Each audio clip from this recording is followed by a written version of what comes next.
wabarakatuh. Perkembangan terbaru terkait kasus akademik, pelanggaran akademik Roy Suryo itu semakin bergulir.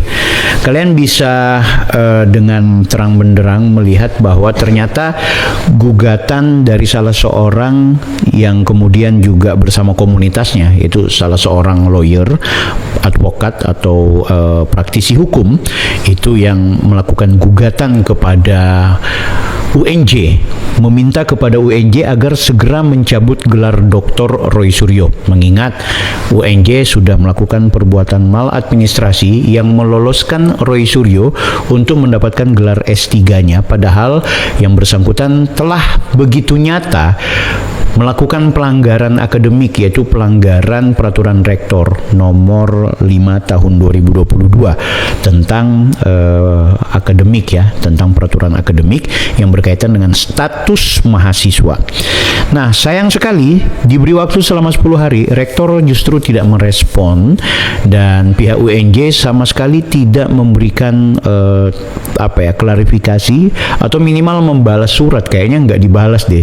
Nah, akhirnya sang lawyer ini mengambil sebuah tindakan nyata, melakukan gugatan kepada Pengadilan Tata Usaha Negara atau TUN untuk menggugat kepada rektor, ya, jadi sudah bukan Roy Suryo, tapi yang digugat itu rektor UNJ atas keputusan yang bersangkutan meloloskan Roy Suryo sebagai kandidat doktor, mendapatkan gelar doktor, mendapatkan surat keterangan lulus, mendapatkan ijazah apalagi. Nah, ini yang akhirnya semakin ramai.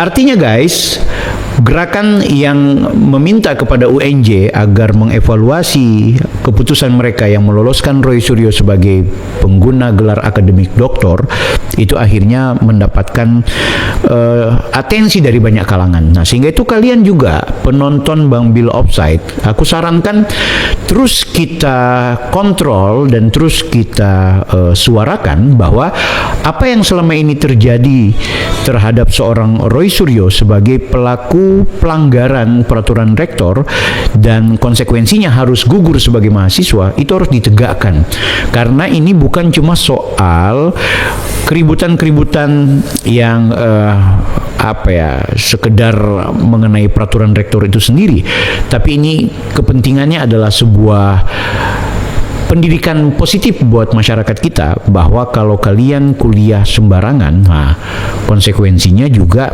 kalian harus mendapatkan konsekuensinya kan gitu. Gimana sih Bil muter-muter? Nggak, aku bingung ya pilihan kalimat yang tepat ini apalagi sih sama Roy Suryo. Ada yang menghantam, ngapain sih Bil, Roy Suryo bukan pejabat publik, Roy Suryo, aduh guys, aku udah jelasin di video-video sebelumnya. Tapi yang paling utama di sini adalah Roy Suryo adalah orang yang menggunakan energi publik untuk mempercayai dia sebagai peneliti, sebagai alumni doktor, yang padahal yang bersangkutan adalah orang yang melanggar secara akademik sembari memfitnah Pak Jokowi sebagai pemalsu ijazah atau pemilik ijazah. Nah, oke, untuk membenarkan bahwa sudah didaftarkan di Mahkamah Agung lewat Pengadilan Tata Usaha Negara di Jakarta, perkara yang berkaitan dengan gugatan kepada Rektor Universitas Jakarta itu sudah dimulai. Ini aku perlihatkan ke teman-teman. Nah, ini ya guys ya, semoga kalian bisa melihat ya. Ini mungkin kecil di layar kalian, tapi aku rasa kalian bisa langsung menuju ke website dari sipp.pt.un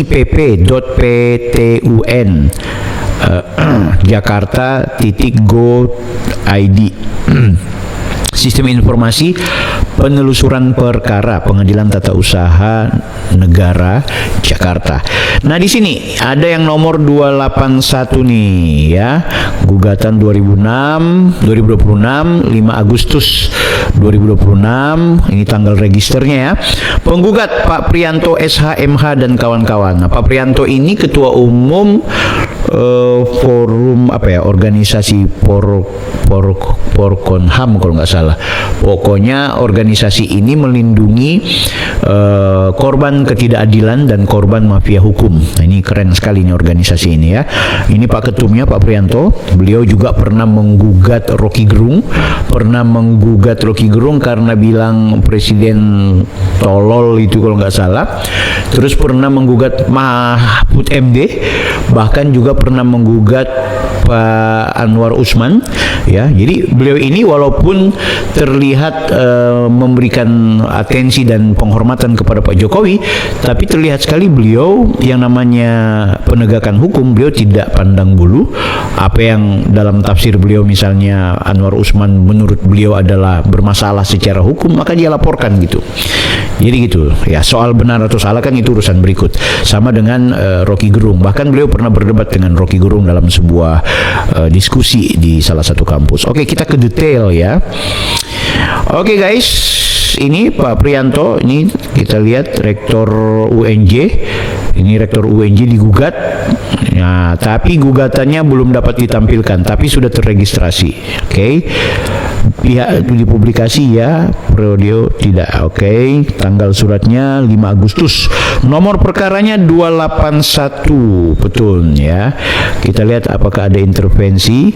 Nah, nama pemohon yang kemudian diintervensi KMRT Roy Suryo Noto Diprojo. Kenapa terkait dengan Roy Suryo? Tentu yang digugat itu adalah rektor UNJ-nya, tapi kaitannya juga dengan pihak Roy Suryo, mengingat Roy Suryo adalah orang yang mendapatkan keputusan rektor sebagai pemilik ijazah, sekaligus juga keputusan rektor sebagai penikmat gelar doktor, sementara seharusnya rektor membuat keputusan untuk menggugurkan statusnya sebagai mahasiswa, atau kalaupun tidak minimal membuat surat keputusan untuk meloloskan yang bersangkutan sebagai doktor. Nah, itu surat keputusannya nggak ada. Biaya perkara panjar 1.050.000. Baik, ada juga duit yang keluar ya, terpaksa. Oke, aku nggak tahu ya, nggak ngerti nih. Biaya pendaftaran 30.000, jadi sisa 1.020.000. Jadi ini biaya perkaranya yang dibayarkan awal kayaknya 30.000, jadi sisa ini ya. Kemudian pas hari Rabu juga biaya pemberkasan ATK ada 295.000. Nah, sisa 725.000. Siapa yang akan bayar 725.000 ini ya? Kita nggak ngerti. Bukan Roy Suryo kayaknya. Riwayat perkara tentu belum ya. Kita akan kontrol di sini bagaimana prosesnya.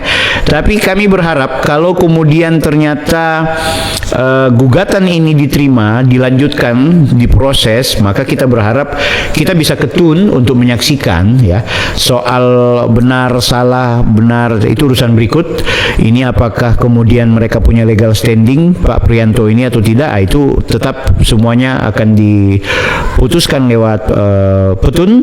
Tapi yang paling menarik adalah kita juga berharap Dikti untuk menagih rektor UNJ agar sesegera mungkin membuat semacam informasi kepada ruang publik bahwa Roy Suryo itu kenapa dia tetap lolos, karena ada alasan A, B, dan C, atau kenapa terpaksa begini, karena begitu, karena begana. Oke, kita nggak tahu lah apapun yang bakal terjadi besok dalam proses sidang atau perkara yang sudah digugat oleh salah seorang advokat namanya Pak Prianto bersama komunitas hukumnya ya, komunitas atau organisasi hukum kan gitu. Kita sekali lagi berharap ini ada kepastian hukum tentunya. Kita tidak perlu bicara yang lain-lain ya guys. Ini jadwal sidangnya kapan ya kira-kira? Oke. Sorry, jadwal sidangnya kok belum keluar ya. Kita belum tahu, tadi kayaknya belum keluar jadwal sidangnya. Oke, kita kembali dulu. Kita kembali, mana dia tadi? Kita ke beranda. Nah, ini kita lihat detailnya kapan sidang ini, belum ada ya, belum ada informasi ya. Belum ada informasi. Di sini jadwal sidang perkara 281 belum ada juga ya, belum ada belum ada informasi ya. Kita belum tahu kapan jadwalnya atau apakah jangan-jangan tertolak atau dismisal atau seperti apa, kita nggak ngerti. Tapi yang jelas kita berharap ini adalah upaya dari yang kita tuntut kepada UNJ sekarang sudah berperkara di TUN. Jadi buat teman-teman yang masih mempertanyakan tentang bagaimana kasus Roy Suryo ya, dan 1-2 hari ini juga selain masalah Roy Suryo yang berhubungan dengan problem akademiknya, kita juga akan mendatangi Polres Metro Jakarta Selatan terkait pemanggilan terhadap saya ya. Jadi saya sudah dipanggil guys. Jadi jangan kalian bilang bahwa Bang Bill nampaknya laporannya ke polisi itu tidak digubris. Tunggu dulu ya. Aku bisa perlihatkan, kita bisa lihat ya. Aku mau lihatkan dulu ke teman-teman bahwa aku sudah dapat panggilan. Sudah dapat undangan dari pihak Polres untuk memberikan klarifikasi. Artinya aku harus membawa semua dokumen-dokumen yang dianggap sebagai apa istilahnya ya, yang dianggap sebagai data yang membenarkan bahwa saya adalah korban dari perbuatan seorang Roy Suryo terkait perbuatan tindak pidana, dugaan tindak pidana pencemaran nama baik atau apapun ya. Ini aku akan perlihatkan ke teman-teman bagaimana pemanggilan terhadap saya, tapi di beberapa sesi aku kasih ya guys ya, aku kasih buram ya. Nih bisa kalian lihat ya. Nah ya, ini adalah surat apa ini, aku baca. Kepada yang terhormat Saudara Taufik Bilfaqih ya, ini undangan klarifikasi dari Kepolisian Negara. Nah, saya dipanggil klarifikasi. Artinya apa guys? Untuk membenarkan semua bukti-bukti yang sudah aku berikan kepada pihak Polres, kepada pihak kepolisian, bahwa benar saya adalah korban dari perbuatannya Roy Suryo dan juga anggotanya itu ya. Rujukan Undang-Undang Nomor 2002 kemudian pasal 1 bla bla bla anggap dibacakan. Sehubungan dengan rujukan di atas, diberitahukan kepada saudara bahwa penyelidik unit 2 sekian Satreskrim Polres Metro Jakarta Selatan sedang melakukan penyelidikan terhadap dugaan terjadinya tindak pidana pencemaran nama baik melalui media elektronik atau pencemaran nama baik sebagaimana dimaksud dalam pasal 2 sekian anggap dibacakan ya pada tanggal 15 Juli 2026. Untuk proses tindak lanjut dari penanganan perkara tersebut diperlukan keterangan dari saudara selaku pelapor. Nah, jadi gue pelapor kan. Jadi yang bilang saya nggak dipakai atau yang bilang kasusnya Roy Suryo itu tidak mempan, siapa bilang? Saudara untuk hadir menemui penyelidik unit 2 ya. Metro pada hari tanggal sekian ya. Nanti aku akan share informasinya kalau sudah dapat kalau sudah dari ruangan penyelidik ya. Ini penyelidikan sudah dimulai kan. Nah, berkaitan dengan dengan membawa dokumen berupa dokumen terkait perkara serta dokumen pendukung lainnya yang berhubungan dengan laporan tersebut. Oke, Komandan. Berkaitan dengan hal tersebut kami mengucapkan terima kasih atas kerjasamanya. Apabila saudara membutuhkan informasi, hubungi AKP dan IPTU bla bla bla bla dan BRIPTU bla bla bla bla. Ada 3 orang ini. Woi, mantap. Siap, Komandan. Atas nama Kapolres Metro Jakarta Selatan Muhammad Iskandar Syah SIK, Ajun Komisaris Besar Polisi bla bla bla bla. Oke guys. Ya, clear ya. Jadi ternyata akhirnya saya sudah dipanggil ya, akan dipanggil itu jadwalnya adalah hari Kamis besok. Nah, itu pemanggilannya. Namun kita lihat apakah besok itu jamnya tidak molor atau seperti apa.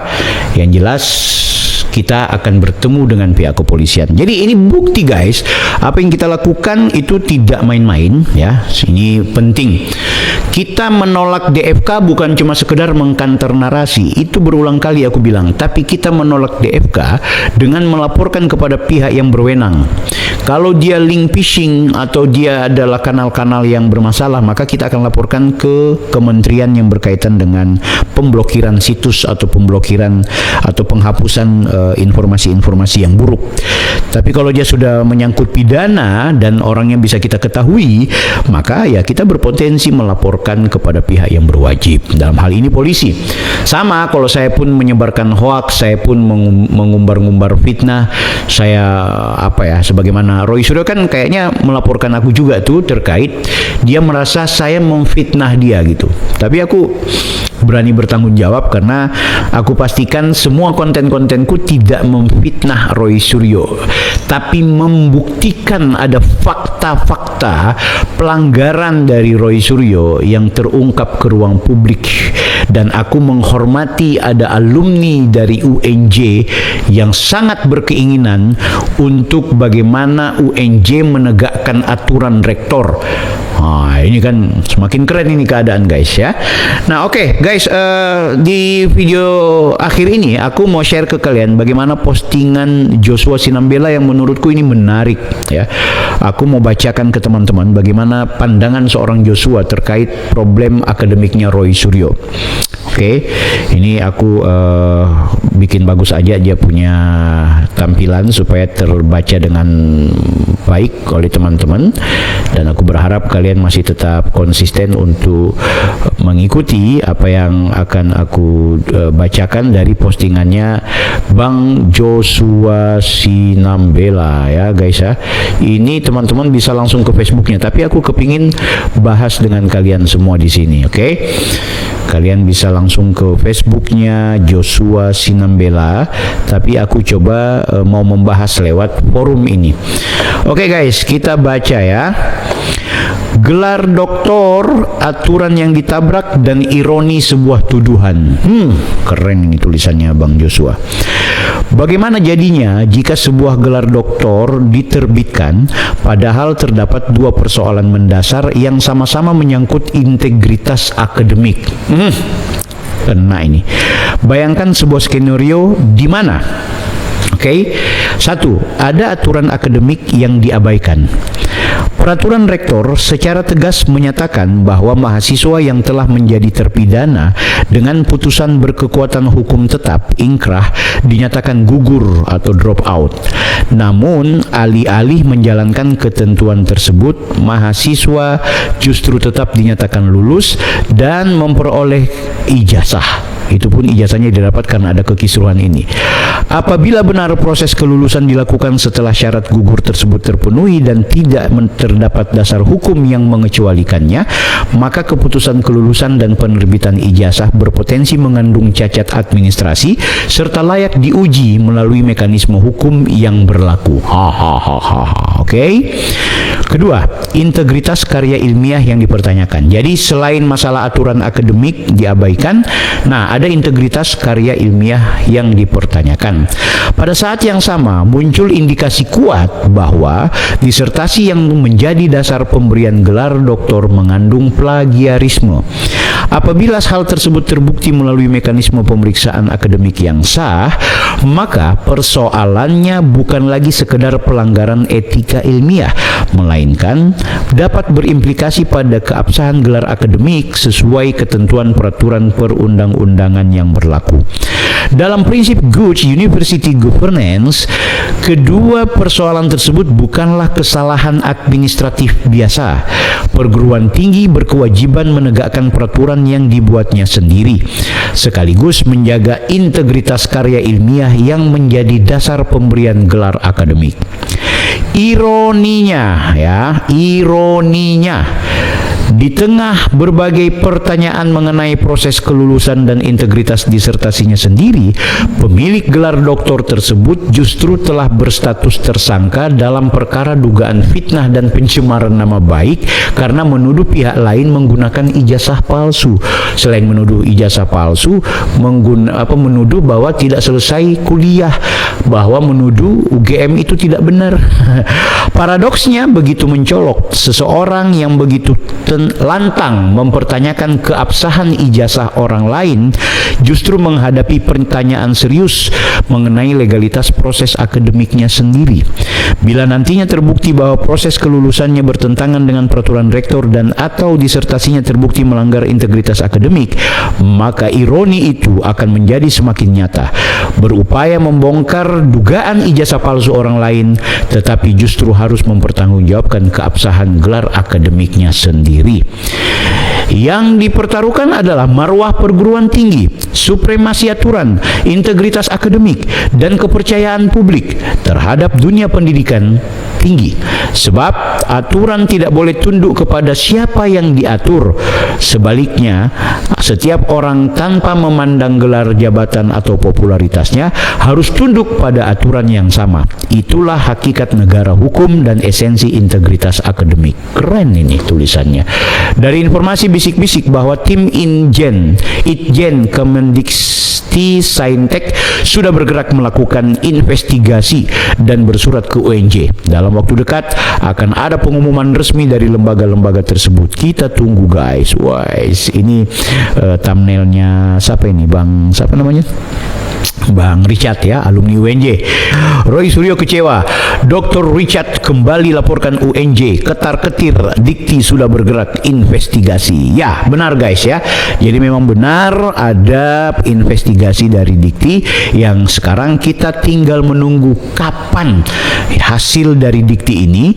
Dan menurut Dikti ya, menurut informasi yang kami dapat bahwa sudah mengirim surat ke kampus UNJ sembari menunggu informasi dari rektor. Nah, ini kita tunggu. Nah, rektor ini kayaknya lambat ya Pak Rektor ini ya. Akhirnya yang terjadi sama dengan Pak Prianto, ketika sudah melakukan tuntutan tidak diindahkan, maka dia bawa ke TUN. Rame lagi ini UNJ. Kalau memang akhirnya mau main-main seperti ini, guys, kita jangan pernah tunduk dan takut terhadap perbuatan-perbuatan yang jelas-jelas ini sudah terlihat betapa pelanggaran akademik itu dilanggar atau dilakukan oleh Roy Suryo. Bahkan ada maladministrasi yang patut diduga untuk kemudian kita minta pertanggungjawaban dari rektor. Maka kalau kemudian kita biarkan ini, kita jujur saja hanya membiarkan bagaimana ada satu orang yang merasa berkuasa untuk mempermainkan peraturan akademik. Roy Suryo, Anda harus bertanggung jawab dari semua ini. Kita berjumpa di video berikutnya. Saya Bang Bill.